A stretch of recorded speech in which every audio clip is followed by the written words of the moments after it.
Hey guys, Professor Bill, Comic Book University. Black Panther and the Agents of Wakanda, issue number 5. Whole lot gets explained in here.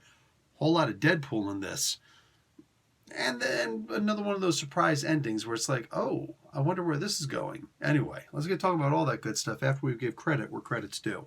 So, we have got Jim Zub on writing, Scott Eaton doing the pencils, Sean Parsons doing the inks, Marcio Menez and Eric Arcianega doing the colors, VC's Joe Sabino doing the letters and production, and the cover is by David Nakayama. Oh, there's a variant cover too by Adam Warren and Rico Renzi.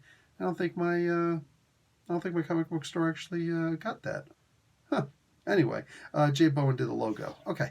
There's recap art by Lanil Francis Yu and Sunny Rowe. Listen, let's just get started with this. Black Panther being created by Jack Kirby and Stan Lee. And check out my most recent podcast where I actually go into explicit detail about how and why they created the Black Panther, just for conversation. So, Dr. Nemesis is in this. Very little known character. I actually had to look him up because, I've seen him before. I'm just looking at him, I was like, is this like some kind of a rip-off Phantom X character? What's going on? Because I know I've seen him before, I just don't remember anything about him, and all of a sudden it's like, oh, okay, yeah. And remember a couple issues, I think 2 issues where I read him before. Yeah, anyway, really little-known character. And the Wasp. The Wasp is in this also. We get the conversation that I think all of us have been wanting to have with Black Panther, basically. Like, hey, man, why exactly did you keep on accompanying everybody on these missions? And on top of that, why necessarily, I don't know that I necessarily wanted this answer. I definitely didn't want the answer that I got for this one, but why didn't you just have the Dora Milaje doing this? Well, obviously because the book would be fairly boring if it was just the Dora Milaje.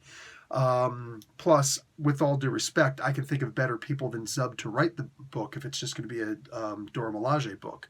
But the idea that we are going to have other characters in this, remember, Zub is, more than anything else, I feel, Zub is a team writer. He likes writing teams. So if it's just all basically the same characters and trying to flesh some of them out,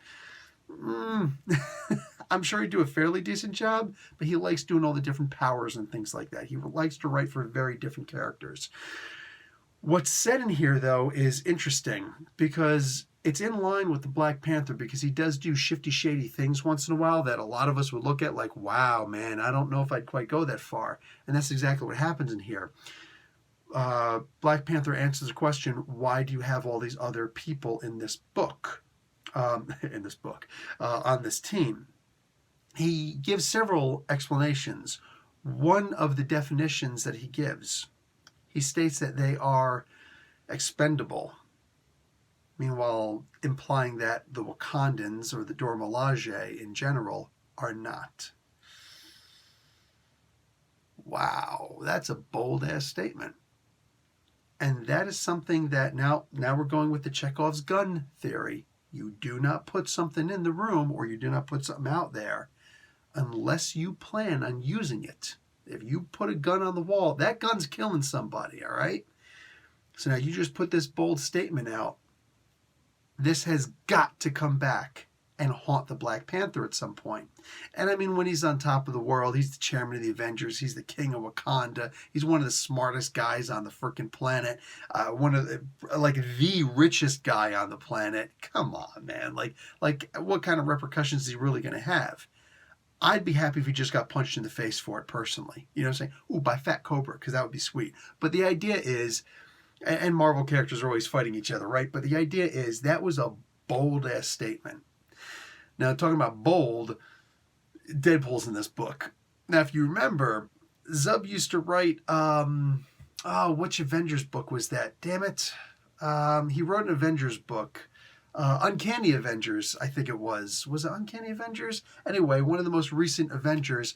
I think it ended right during the time that the Secret Empire was out.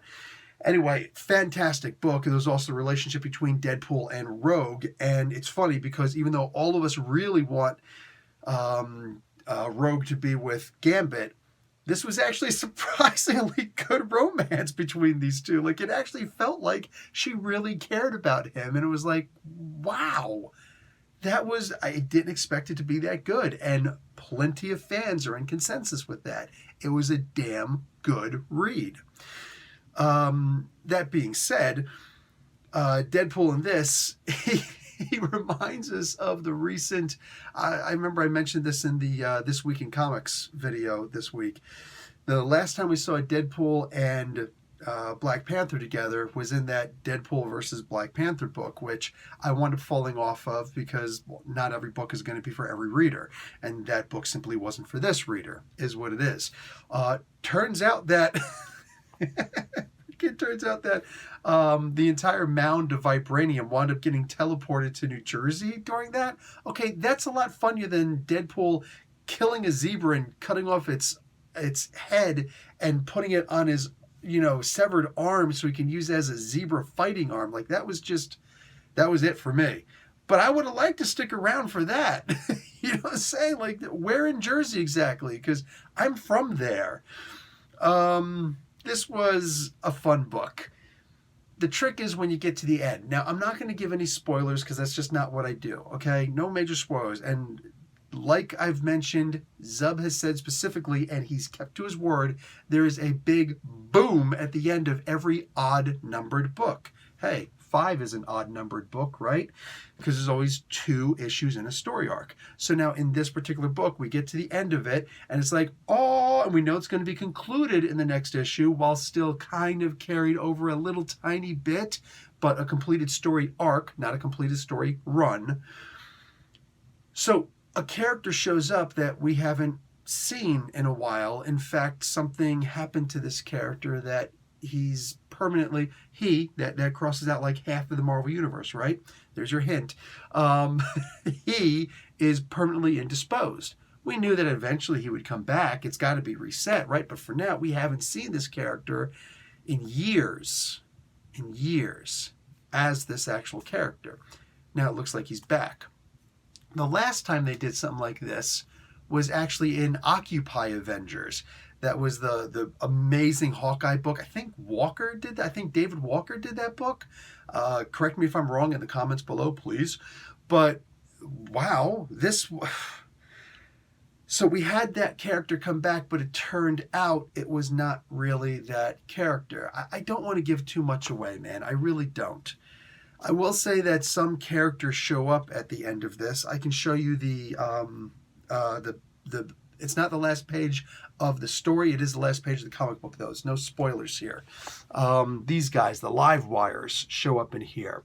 So it's related to everything that's going on. Here's further issues and just all sorts of cool stuff happening here. I like that they do this. Whoever was responsible for doing this, if it's Zub, if it's an editor, freaking genius job, because this is the kind of thing I'm not interested in looking up the live wires. I just don't care about the live wires, to be honest.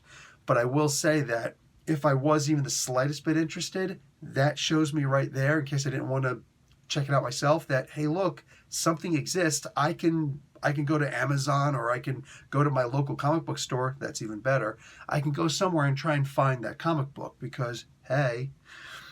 So I dig that. But I'm not sure exactly what's going to happen. If this is not the real character, then this ending wasn't a big whoa.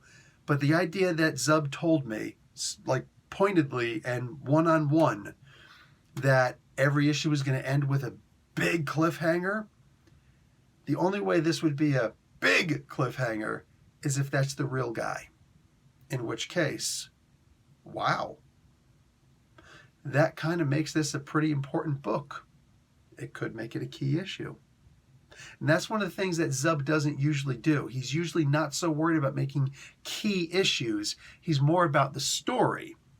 So I don't know which way he's going here. And unfortunately, this is one of those things you're going to have to wait until next month to find out if it is the actual return of this character. If it is, turns out this was a key. So if you bought this book, like me, suddenly you've got a key issue in your hand. But we're not going to know until next month, which is like, do you risk the price skyrocketing? Well, I don't know about skyrocketing, but the thing could easily go to like $10, $15, $20 when you could get it at cover price now.